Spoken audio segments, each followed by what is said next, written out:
জাতীয় ও আন্তর্জাতিক যুব দিবস উপলক্ষে র্যালি ও আলোচনা সভা অনুষ্ঠিত। জাতীয় ও আন্তর্জাতিক যুব দিবস উপলক্ষে ফরিদপুরে বর্ণাঢ্য র্যালি ও আলোচনা সভা অনুষ্ঠিত হয়েছে। মঙ্গলবার সকালে জেলা প্রশাসন ও যুব উন্নয়ন অধিদপ্তরের আয়োজনে র্যালিটি শহরের বিভিন্ন সড়ক প্রদক্ষিণ শেষে জেলা প্রশাসক কার্যালয়ে আলোচনা সভায় মিলিত হয়।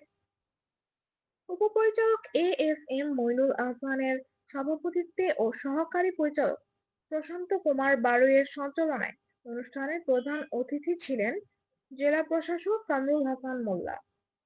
বিশেষ অতিথি ছিলেন জেলা পরিষদের প্রধান নির্বাহী কর্মকর্তা মোহাম্মদ বাকাহিদ হোসেন। বক্তারা বলেন, দেশের উন্নয়নে যুবশক্তিকে সম্পৃক্ত করতে হবে।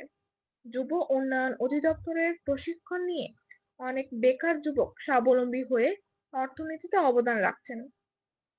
অনুষ্ঠানে সফল যুব সংগঠক ও নারী উদ্যোক্তাদের ক্রেস্ট ও সনদপত্র এবং ৩ উদ্যোক্তার মাঝে ঋণের চেক বিতরণ করা হয়। শুরুতে জুলাই গণঅভ্যুত্থানে শহীদদের স্মরণে নীরবতা পালন ও শপথ বাক্য পাঠ করানো হয়।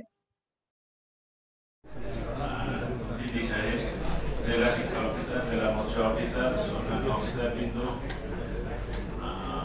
ছাত্র আন্দোলনের নেতৃবৃন্দ, সকল যুব সংগঠনের নেতৃবৃন্দ, সকল যুব মহিলা এবং পুরুষ এবং সুধীবৃন্দ, মিডিয়া কর্মীবৃন্দ, সকলকে সালাম শুভেচ্ছা জানাচ্ছি।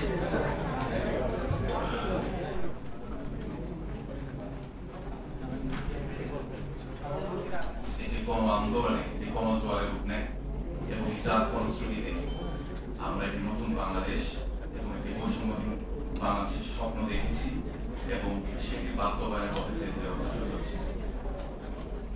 আমরা জানি সম্ভব আমি সিভিল সার্জন হিসেবে বলতে চাই, কারণ বর্তমান সময়ে যে যুবকরা ওনারা কিন্তু মানে স্বাস্থ্য সচেতন না, আর কি আমার কাছে যেটা মনে হয়। যে বক্তব্য রাখলো তার মধ্যে যোগ করবার কিছু নাই।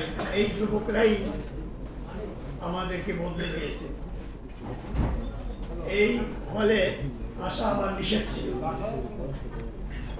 আমি যদি কোনো ক্রমে আসতাম, পিছনে বসলেও ডেপুটি কমিশনারকে কৈফিয়ত দিতে হতো, সামাদ সাহেব কিভাবে আসলো, কে দাওয়াত করলো।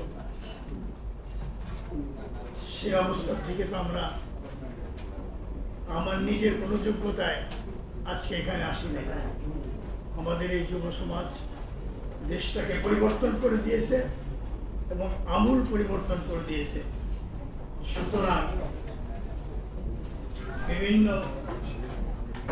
সমস্যা আছে, আমাদের পর্যাপ্ত পরিমাণে ট্রেনিং এর ব্যবস্থা নাই, কিন্তু এখন আগের মতো নাই। সেই মাহির সুন্নাহর জন্য যখন এখানে যুব উন্নয়ন অধিদপ্তরে ভোরের সময় ফরিদপুর।